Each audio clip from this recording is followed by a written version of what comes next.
마태복음 7장 13절, 14절 제가 읽을 때 하나님의 음성으로 받으시길 소망합니다.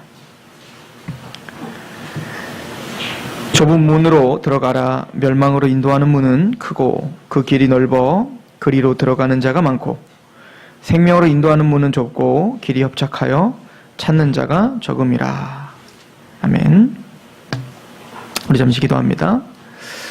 하나님 아버지, 우리의 눈을 열어주셔서 하나님이 우리에게 제시하시는 곳이, 또 하나님 우리에게 제시하는 길이 참되고 복된 길임을 기억하고 깨닫고 담대하게 나아갈 수 있는 믿음을 허락하여 주옵소서.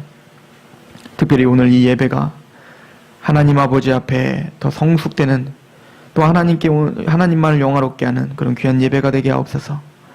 이 귀한 시간 우리가 말씀 앞에 서오니 전하는 사람과 듣는 모든 하나님의 권속들의 마음과 귀가 겸손해지고 낮아지게 하옵소서. 예수 그리스도의 이름으로 감사하며 기도합니다. 아멘.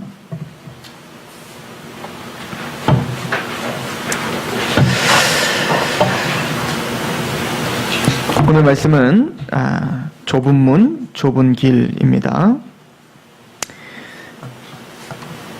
좁은 문으로 들어가라. 멸망으로 인도하는 문은 크고 그 길이 넓어 그리로 들어가는 자가 많고 생명으로 인도하는 문은 좁고 길이 협착하여 찾는 자가 적다.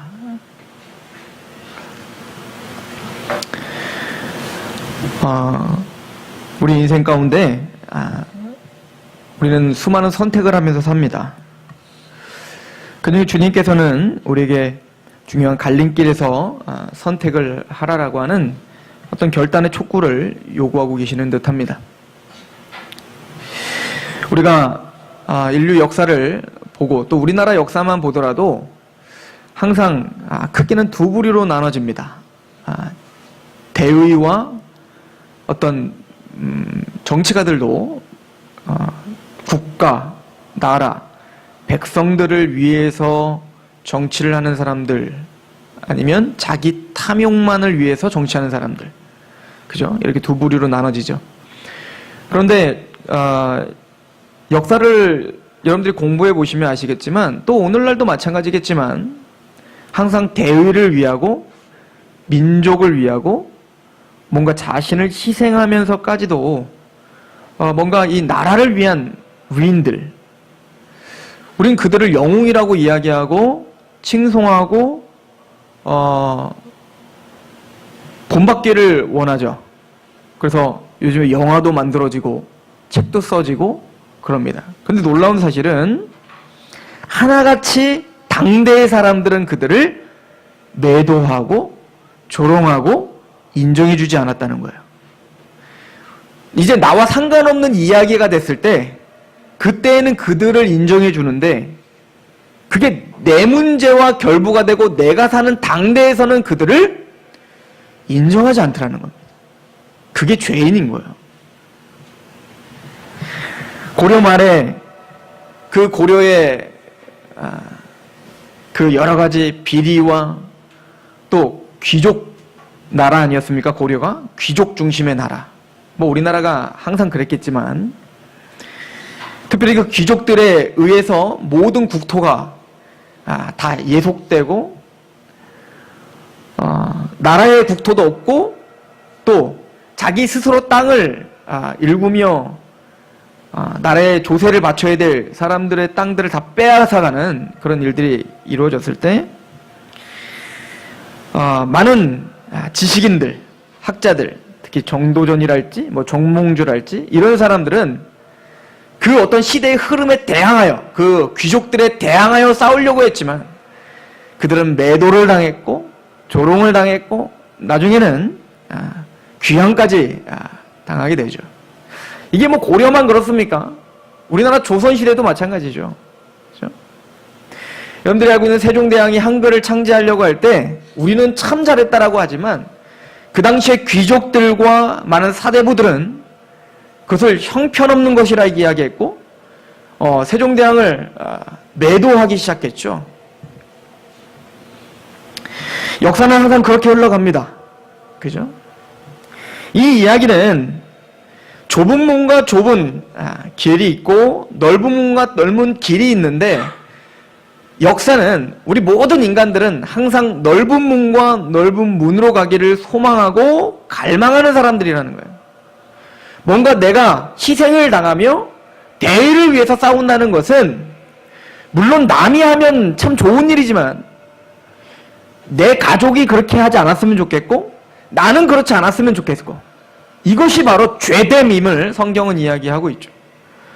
그래서 하나님 나라의 백성들은 다르다라고 하는 것은 사람들이 넓은 문으로 가려고 할 때 내가 희생하고 내가 죽임을 당하며 하나님 나라와 그 대의, 복음을 위해서 그렇게 살아가는 자들이 하나님의 나라의 백성임을 성경은 지금 천명하고 있는 거죠. 성경 전체는 두 가지 길을 우리에게 제시해 줍니다. 성경에는 두 가지 나라밖에 없다고 말을 했어요. 첫 번째 나라는 하나님의 나라, 하나님의 도성이라고 했고, 두 번째 나라는 바로 사람의 나라, 사탄의 나라, 그 양자택일을 할 뿐이지 중간지대는 없다라고 성경은 누누이 이야기를 합니다. 철저한 흑백 논리죠. 하나님의 도성은 하나님을 왕으로 모시고 하나님의 뜻과 하나님의 그 대의를 위해서 살아가는 백성들이 모여져 있는 도성이고, 그 나머지 사람의 도성, 그게 뭐 교회 아니건 교회 밖이건 그게 종교적이건 종교적이지 않던 그게 어떤 것이든 사람의 나라란, 사람의 도성이란 하나님의 뜻이 아닌 내 탐욕과 내 이기적임을 위해서만 살아가고 있는 그 원리가 지배하고 있는 나라를 하나님의 나라, 하나님의 도성이라고 하는 거예요. 그러니까 이건 교회 안에 있냐 교회 밖에 있냐의 문제가 아닌 거예요. 그래서 우리가 예수님의 말을 들으면 교회 안에도 하나님의 도성이 있고 사람의 도성이 있다는 거잖아요. 그것을 다른 말로 말하면 알곡과 축정이라고 이야기하는 거고 양과 염소라고 이야기하는 거잖아요. 여러분들은 하나님의 도성에 소속된 백성입니까? 아니면 사람의 도성에 소속된 백성입니까? 이것을 창세기부터 끊임없이 갈라서 우리에게 이야기해 주는 거예요. 아담은 하나님의 도성인 에덴 동산에 살았다가 죄됨으로 타락하여 사람의 도성을 만들기 시작했죠.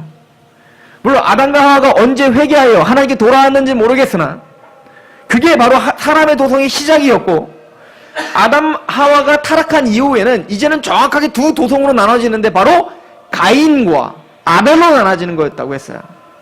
또 가인과 셋과 나눠지는 거였어요. 그리고는 이런 큰 흐름을 우리에게 보여주시고 하나님은 우리에게 양자택일해라 라고 우리에게 촉구하고 계십니다. 신명기 27장 11절부터 보시면 모세가 그날에 백성에게 명령하여 이르되 너희가 요단을 건넌 후에 시므온과 레위와 유다와 이사갈과 요셉과 베냐민은 백성을 축복하기 위하여 그리심산에 서고 루벤과 갓과 아셀과 스불론과 단과 납달리는 저주하기 위하여 에발산에 서고 레위 사람은 큰 소리로 이스라엘 모든 사람에게 말하여 이르기를 장색의 손으로 조각하였거나 부어 만든 우상은 여호와께 가증하니 그것을 만들어 은밀히 세우는 자는 저주를 받을 것이라 할 것이요 모든 백성은 응답하여 말하되 아멘 할지어다. 그러니까 하나님은 이스라엘의 출범과 함께 하나님의 도성을 출범시키면과 함께 유대 땅에 사마리아 땅에 가면 정확하게 두 산이 있어요. 그리심산과 에발산이 있어요. 그리고는 두 지파를 두 산으로 나눠서 레위 지파, 하나님의 일을 하고 있는 레위 지파를 향하여 레위 지파를 통해서 그리심산의 선자에게는 축복을 하고 에발산에 있는 자는 저주를 하는 거예요. 양극단이에요. 하나님의 백성은 두 부류로 나눠지는 거예요. 그리심산에 있던가 에발산에 있던가, 즉 하나님의 저주 가운데 있던가 아니면 하나님의 복 가운데 있던가. 에레미야서 21장 8절에 여호와께서 말씀하시기를 보라 내가 너희 앞에 생명의 길과 사망의 길을 두었노라 너는 이 백성에게 전하라 하셨느니라. 하나님은 우리에게 생명의 길과 사망의 길을 두셨다는 거예요. 이 두 길밖에 없다는 겁니다. 두 나라, 하나님의 나라냐, 사람의 나라, 사탄의 나라냐, 또 그리심산에 설 것이냐, 에발산에 설 것이냐, 하나님의 생명의 복의 길로 걸어갈 것이냐, 아니면 사망의 대로로 걸어갈 것이냐. 여러분들은 지금 어디로 걸어가고 계십니까? 어디 문으로 들어오셨고 어떤 길을 선택하고 걸어가고 계십니까?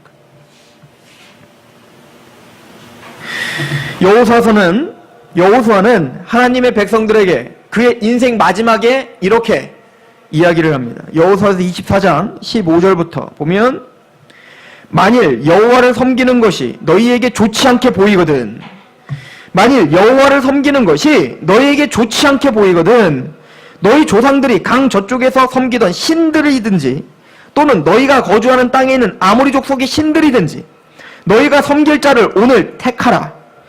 오직 나와 내 집은 여호와를 섬기노라 하니, 백성이 대답하여 이르되 우리가 결단코 여호와를 버리고 다른 신들을 섬기지 아니하리오이다. 여호수아는 자신의 인생 돌아보고 하나님이 자신에게 어떻게 역사했고 이스라엘에게 어떻게 역사했는지를 알고 있었습니다. 그리고는 그 백성들에게 선포하는 거예요. 너희들은 여호와를 섬기든지 아니면 그 가나안 땅이 섬기고 있는 그 신들을 섬기든지 아니면 애굽 땅에서 섬겼던 그 신들을 섬기든지 양자택일하라. 저는 어떤 신도 섬기지 않을 건데요. 그런 거 없는 거예요. 하나님을 섬기든지 우상을 섬기든지 이 둘밖에 없다는 거예요. 나 무신론자라니까. 아니라니까요. 하나님이 보시기엔 하나님을 섬기는 자와 우상을 섬기는 자 딱 둘로 나눠져요. 골로새서에 보면 탐심은 우상숭배니라. 즉 나는 불교에 가서 엎드려 절하진 않지만 내가 내 이기적인 마음과 내 욕심과 내 뜻대로만 산다면 그것은 이미 나를 섬기고 있다는 거예요. 그래서 탐심은 우상숭배라 라고 하는 거예요. 하나님을 알아보지 못하고 하나님의 원리와 하나님의 뜻이 지배하지 못하는 인생이란, 고린도후서 4장 4절에 이 세상 신이 믿지 아니하는 자들의 마음을 혼미하여 그리스도의 영광의 복음의 광채가 비치지 못하게 하매니, 즉 무슨 얘기입니까? 즉 이 세상 신이 그를 주장하고 있고 붙잡고 있더라는 거예요. 여러분들, 길은 어떻게 나는 겁니까? 길. 제가 저희 고향집에 어제 다녀왔어요. 노인네 둘이 살고 있으니까 도배를 하나 하더라도 힘들고, 공사를 하셨는데 너무 힘들어 하셔서 제가 가서 이제 도와드리느냐고 갔어요. 제가 그 집에 살 때, 이미 떠난 지가 한 10몇 년이 됐죠. 제가 그 집에 살 때 그 길이 밋밋했다고요. 숲도 없고. 근데 어제는 갔는데 집으로 들어가는 길이 뱀 나오게 생겼더라고요. 풀이 얼마나 자랐는지 겁나더라고요. 막 어디서 뭐가 튀어나올 것 같아. 길이란 더 많은 사람이 더 자주 가면 넓어지는 거예요. 더 단단해지는 것입니다. 근데 오늘 본문을 보십시오. 너희들은 좁은 길로 가라. 넓은 길은 너희가 패망하는 길이고 좁은 길은 너희가 생명의 길이다. 이 얘기는 왜 좁을까요? 많은 사람이 안 가기 때문에 그래요. 왜 넓을까요? 많은 사람들이 그곳을 걸어가기 때문에 그렇습니다. 즉 많은 사람들이 추구하고 많은 사람들이 원하고 많은 사람들이 걷기를 소망하고 있는 그 길은 넓은 거예요.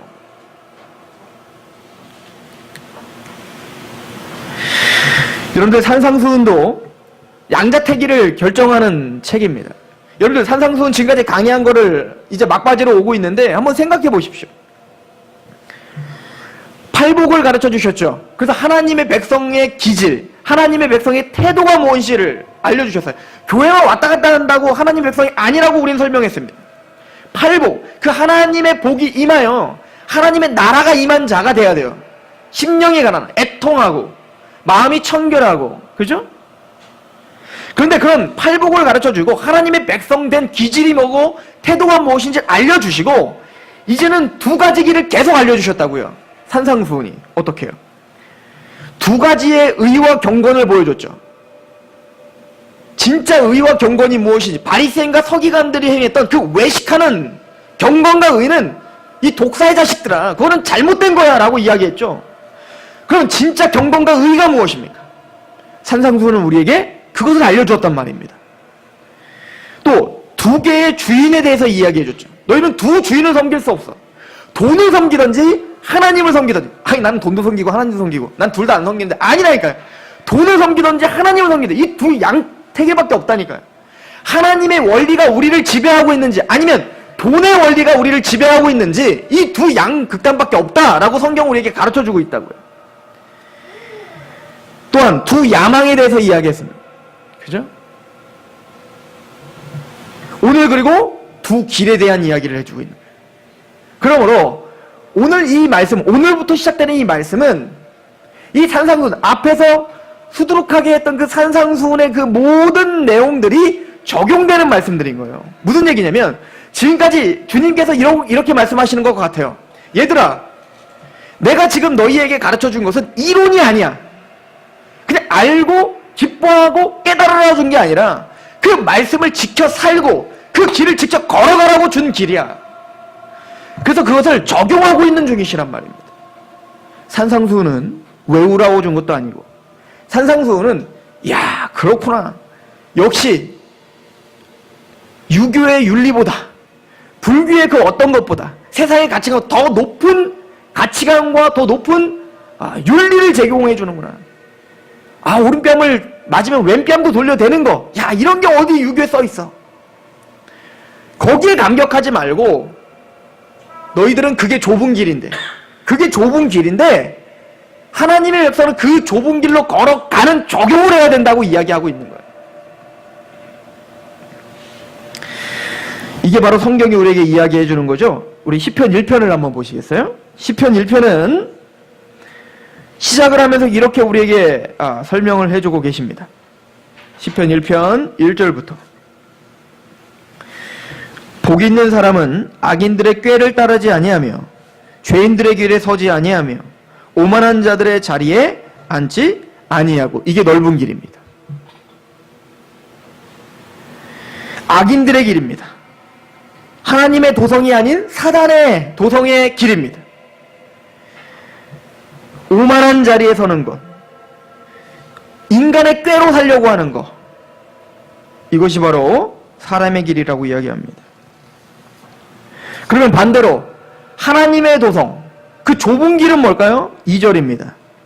오직 여호와의 율법을 즐거워하며 그의 율법을 주야로 묵상하는 거예요.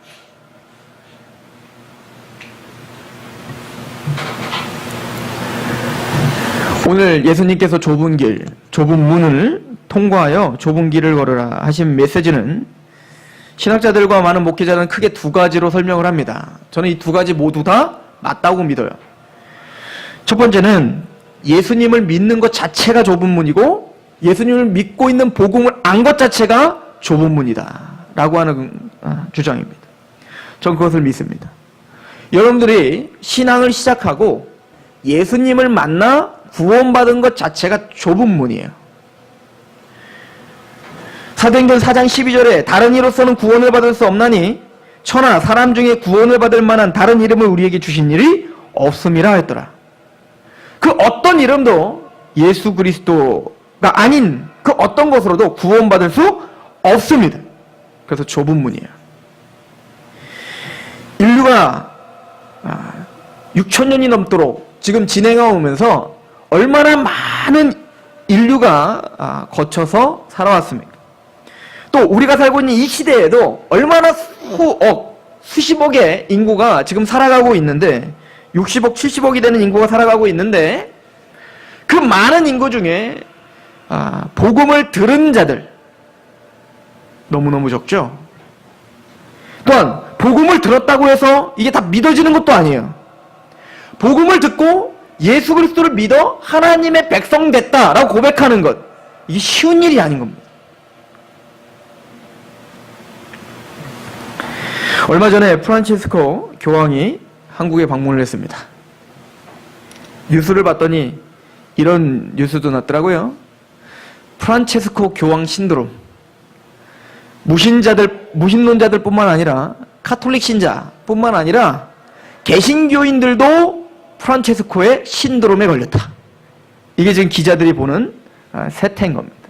왜냐면 프란체스코가 교황이면서도 불구하고 한 20억 정도 되는 카톨릭 인구의 수장이잖아요. 그런데 이곳에서 잠을 잘 때 굉장히 검소하게 잤고, 돌아다니는 행보가 작은 차를 탔고, 그 작은 차 탄 것 때문에 얼마나 경찰들이 수고했는지 몰라요. 그냥 방탄차 타지. 그리고 평화와 사랑과 자유와 용서와 화해와 이런 기가 막힌 이야기들을 하고 갔습니다. 불교의 해민 스님이라는 분이 계십니다. 그 스님이 트위터에 글을 올렸습니다. 프란체스코를 굉장히 이렇게 칭찬하는 글인데, 그 칭찬하는 이유는 프란체스코 교황이 예수님이 아니어도, 예수님을 믿지 않아도 천국에서 만날 사람들이 많이 있기에 그게 너무 기쁘다라고 하는 이야기를 했다는 거예요. 그것 때문에 너무너무 통이 크시고 참 멋지신 분이심을 그렇게 칭찬하는 글을 올렸습니다.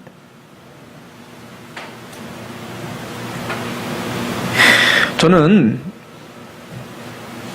카톨릭에서 교황이 베드로라고 이야기하잖아요. 베드로입니다. 사도라고 이야기하는데 여러분들 잘 생각해 보십시오. 만약에 사도 바울이 또 사도 베드로가 우리나라에 왔습니다. 우리나라에 와서 뭘 외치고 왔을까요? 여러분들 뭘 외쳤다고 생각하십니까? 베드로 사도가 우리나라에 왔을 때, 만약 우리나라에 왔다면, 지금 이 상황에서 우리나라에 왔다면 무엇을 외치고 돌아갔을까요? 회개하라고 하지 않았을까요? 예수님 믿으라고 하지 않았을까요? 예수 외에는 다른 길이 없다라고 선포하지 않았을까요? 북한을 용서합시다 라고 하는 말 전에 그 인권을 유린하고 있는 북한 정권에 대해 회개하라고 선포하지 않았을까요?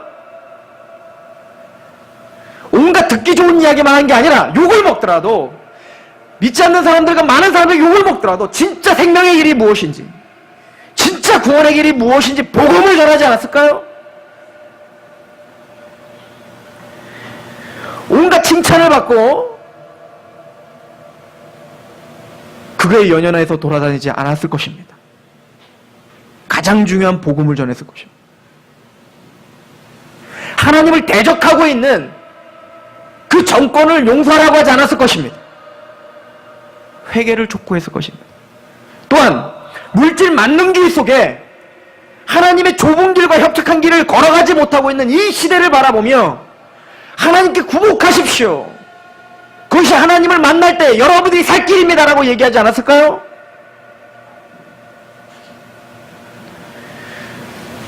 그게 베드로가 사도행전에 외쳤던 말씀이요, 예수 그리스도 이름 외엔 다른 구원자가 없습니다라고 명확하게 외쳤던 말씀입니다. 그래서 욕을 먹습니다. 저는 저와 여러분들이 욕 먹기를 소망합니다. 여러분들이 그 예수님만큼 포기하지 않으셔야 된다 믿습니다. 왜냐하면 그게 살 길이기 때문에 그렇습니다. 맞아요. 저도 타협하며 살았던 사람입니다. 저도 구원의 확신과 복음을 몰랐을 때는 교회를 다니고 모태신앙으로 다니면서 우리 어머니가 어떤 신앙을 하든 내 친구들이 그냥 어떤 삶을 살든 상관하지 않고 살았습니다. 나만 교회 다니고 나만 마음이 편안해지면 됩니다. 그러나 진리는 그게 아니었어요.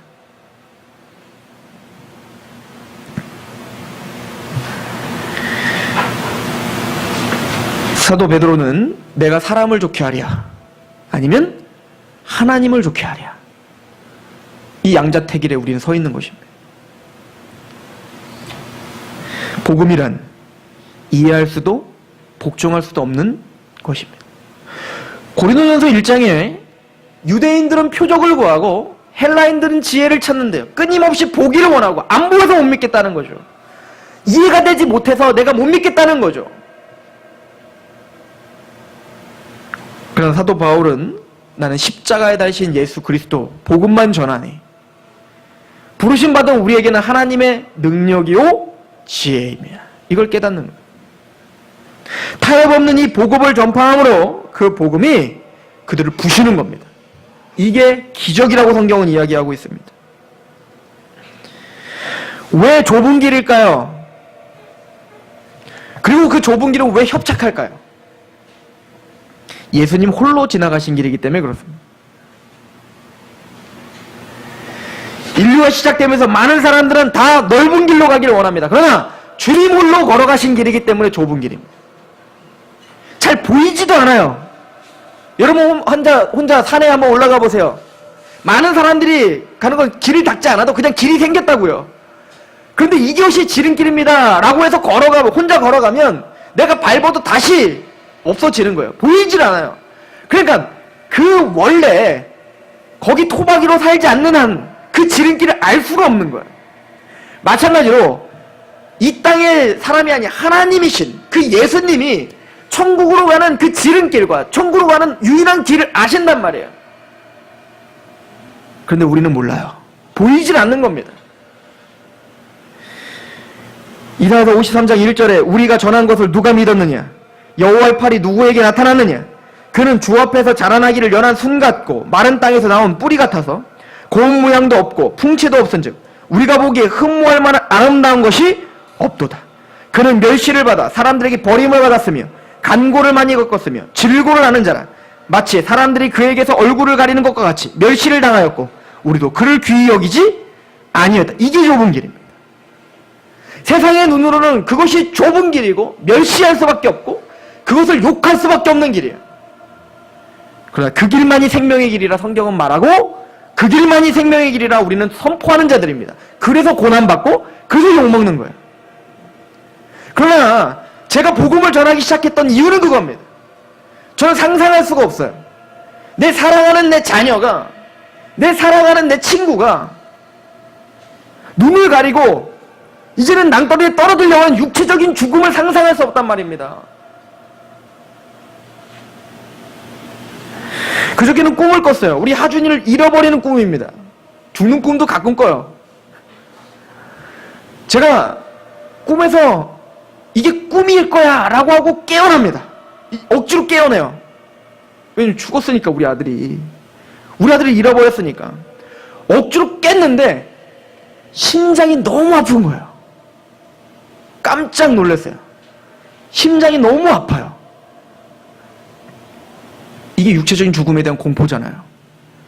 내 사랑하는 자녀가 죽는 거에 대한 공포잖아요. 예수님이 십자가에서 죽으셨을 때 피와 물을 다 쏟았대요. 피와 물이 같이 쏟아질 수가 없어요. 사람이 죽을 때. 근데 피와 물이 쏟아질 수 있는 유일한 방법은 하나예요. 심장 파열입니다. 우리 몸에 가장 장기에 물이 가장 모여있는 그 심장이 파열되면 물과 함께 피와 함께 물이 같이 쏟아져요. 즉 예수님이 심장이 파열돼서 죽으신 거예요. 그래서 우리에게 그 유일한 길을 선포하시는 거예요. 그게 복음입니다. 그래서 전합니다. 그 이상도 그 이하도 아니에요. 논리? 보여지는 거? 아니에요. 생명입니다. 여러분들, 예수님만이 생명의 길인 걸 믿으십니까? 이순신 장군 구원받았을까 안 받았을까? 몰라요. 그게 여러분들과 무슨 상관이십니까? 생명의 길을 선택하라. 주님은 이야기하고 계십니다. 베드로전서 2장 6절에 성경이 기록되었으되 보라 내가 택한 보배로운 모퉁이 돌을 시온에 두노니 그를 믿는 자는 부끄러움을 당하지 아니하리라 하였으니 그러므로 믿는 너희에게는 보배이나 믿지 아니하는 자들에게는 건축하는 자는 버린 그 돌이 모퉁이들의 머릿돌이 되고 또한 부딪히는 돌과 걸려 아유가 되었는 그들이 말씀을 순종하지 아니함으로 넘어지나니 이는 그들을 이렇게 정하신 것이라. 그러니까 하나님 복음은 바윗돌인데 그걸 믿고 순종하는 우리에게는 반석이 되지만 그것을 믿지 않는 자들에게는 부딪히는 걸려 넘어지게 하는 돌밖에 되잖아요. 비판거리가 됩니다. 우리는 그 양자택 일 가운데 서 있는 겁니다. 이성계가 조선을 건국할 때 많은 장군들과 많은 학자들은 고민에 빠진 거예요. 누구 손에 설까? 그 당시에 이성계 장군이 대단히 큰 공도 세우고 강력했지만 이성계보다도 훨씬 더 명예가 있고 훨씬 더 강력해 보이는 장군 하나가 더 있었어요. 최영입니다. 최영 장군. 그래서 이성계를 따랐던 백응엽 장군이랄지 많은 장수들은 고민을 할 수밖에 없었어요.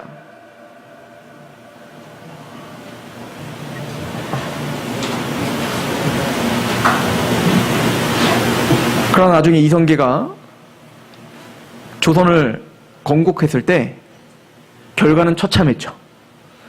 이성계를 따랐던 자는 개국공신이 되었고, 이성계를 따르지 않았고 판단에 흐려져 최영과 나중에 고려에, 그 타락한 고려에 남았던 사람들은 다 처참한 죽음을 당합니다.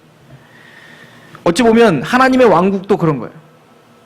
타락해버린 이 시대 가운데 하나님은 자기 아들을 내어주시며, 그것도 흠모할 것이 없는 그렇게 비천한 모습을 보내주시며, 너는 나에게 절하라. 이제는 하나님의 나라가 개국될 것이다. 새하늘과 새 땅이 이 땅에 올 것이다 라고 하는 선포를 할 때 거기에 구복하고 그 말씀에 순복한 자와 그렇지 않은 많은 넓은 길로 가는 자와는 확연하게 열매가 다를 것입니다. 그래서 성경은 남은 자만 구원한다라고 하는 남은 자 세상이 있었던 거예요. 이스라엘 중에서도 하나님을 들었던 이스라엘 백성들 중에 다 구원받은 게 아니었어요. 남은 자만 구원받더라. 저는 저와 여러분들이 교회를 왔다 갔다 하는 사람이 아니라 남은 자에게 소망합니다. 누가복음 13장 23절에 어떤 사람이 여짜오되 주여 구원받는 자가 적으니까? 그때 주님이 대답합니다. 좁은 문 좁은 길로 걸어라. 로마서 11장 3절입니다. 주여 그들이 주의 선지자들을 죽였으며 주의 제단들을 헐어버렸고 나만 남았는데 내 목숨도 찾나이다 하니 그에게 하신 대답이 무엇이냐? 내가 나를 위하여 바알에게 무릎을 꿇지 아니한 사람 7,000명을 남겨두었다 하셨느니 그런즉 이와 같이 지금도 은혜로 택하심을 따라 남은 자가 있느니라. 여러분, 에레미야 선지자, 이사야 선지자, 여러분들 존경하시죠? 근데 그거 아십니까? 당대의 예레미야와 이사야 선지자 같이 살았던 그 시대 사람들은 다 에레미야와 이사야에게 돌을 던졌다는 거. 왠 줄 아십니까? 예레미야와 이사야는 이스라엘 백성들이 잘 먹고 잘 살고 이 땅에서의 번영만을 주는 신으로 여호와를 전락시켜버렸을 때 그게 아니란 말이야. 좁은 문으로 가야 돼. 좁은 길로 가야 돼. 라고 선포했기 때문에 죽인 거예요.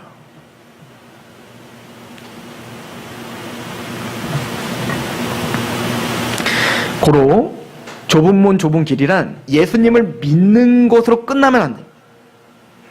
예수님은 양의 문이십니다. 그래서 예수님을 통해서만이 천국을 가는 건 맞아요. 그러면 문을 통과하면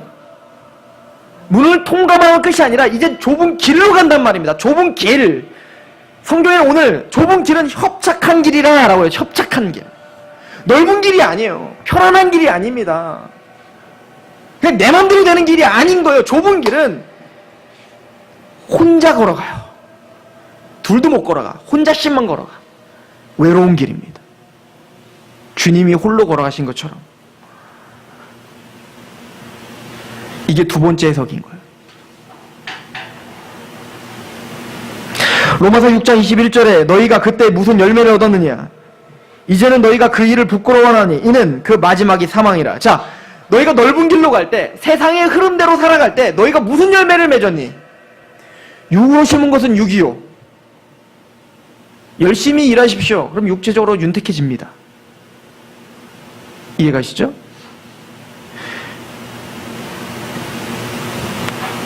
그러나 무슨 열매를 얻었니? 하나님에게로 갈 때에는 다 놓고 가실 것입니다. 하나님으로 갈 때에는 좁은 문에서는 여러분들 좁은 문을 들어갈 때에는 여러분들의 짐을 들고 갈 수 없어요. 혼자만 간신히 나가는 거기 때문에 그 짐들을 다 그 문 앞에 내려놓고 걸어가셔야 될 것입니다. 무슨 열매가 있을까요?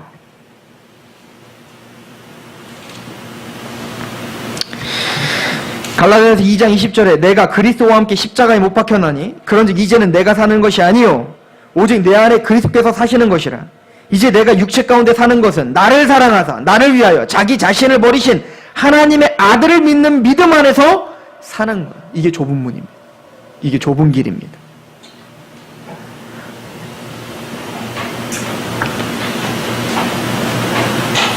저는 세상 강연에 가서는 이런 얘기 안 하겠죠. 그러나 하나님의 말씀을 믿는다는 분들이기 때문에 이 말씀을 선포하는 겁니다. 여러분들 로마서 8장 1절 잘 아시죠? 그러므로 이제 그리스도 예수 안에 있는 자에 결코 정죄함이 없나니 이미 그리스도 예수 안에 있는 생명의 성령의 법이 죄와 사망의 법에서 너를 해방했어요. 즉 사망의 도성, 사람의 도성, 사탄의 도성에서 우리를 해방하여 하나님의 아들의 나라로 옮기셨습니다. 그런 끝입니까? 아니요. 그게 끝이 아니라니까요. 좁은 문으로 들어갔다면 이제 시작이라니까요. 어떻게? 4절 육신을 따르지 않고 그 영을 따라 행하는 우리에게 율법의 요구가 이루어지게 하려면 이게 좁은 길이죠. 육신의 요구대로 살았던 내 마음이 부셔지고 이제는 하나님의 말씀이 요구하는 대로 살아가는 것, 이게 좁은 길이라는 거예요. 그래서 믿음과 행함은 떨어질 수가 없다니까요. 좁은 문으로 들어가려고 좁은 길로 가는 게 아니에요. 즉 여러분들이 구원받으려고 행하는 게 아니라고요. 그러나 좁은 문으로 들어갔다면 좁은 길로 가는 거예요. 즉 여러분들이 믿음이 생겨 구원받았다면 이제는 그 삶, 행함이 반드시 나타나는 거예요. 헷갈리지 마십시오.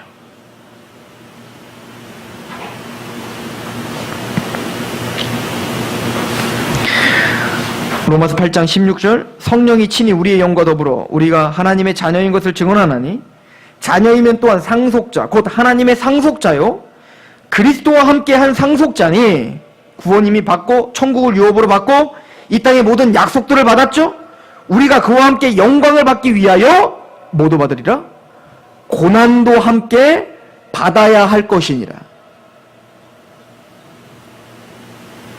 예수님이 당했던 수모와 예수님이 당했던 조롱을 같이 받는 자가 됩니다. 이걸 피할 길은 없습니다.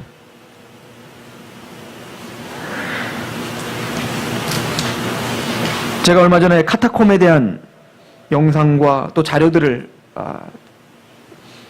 찾아보고 너무너무 슬퍼서 울었어요. 카타콤은 이 예수 그리스도를 포기하지 않기 위해 땅굴에서 몇십만이 같이 살은 거예요. 얼마 전에 그 일본인들이 카타콤에 한번 들어갔다가 지금까지 못 나온 사람들이 많이 있다고 하더라고요. 왜냐면 전문 가이드를 통해서 거기 가지 않으면 못 나와요. 한번 들어가면 미로처럼 돼 있어서 너무 넓고 몇십만이 거기서 살았던 땅굴이기 때문에 거기서 헤매다가 거기서 죽는 거예요. 그 정도 넓은 카타콤에 몇십만이 같이 살았는데 거기 가면 아이들 무덤, 또 어른들 무덤, 또 아이들이, 내 자녀들이, 내 손자들이 피부병과 여러 문둥병과 그 걸렸던, 왜? 그렇죠. 햇빛도 보지 못하고 그 아이들의 소망은 햇빛을 보는 거예요. 해라고 하는 것을 책으로 배우는 거예요. 말로 듣는 거예요. 나갈 수가 없어요. 나가면 죽으니까. 좁은 길이죠. 우리 믿음의 선진들은 하나님이 개국하시는 그날을 위해 그렇게 고난도 함께 당했습니다. 근데 왜 우리는 똑같은 복음을 갖고 있으면서도 저를 비롯해 우리가 이렇게 나약해 있는지 모르겠습니다.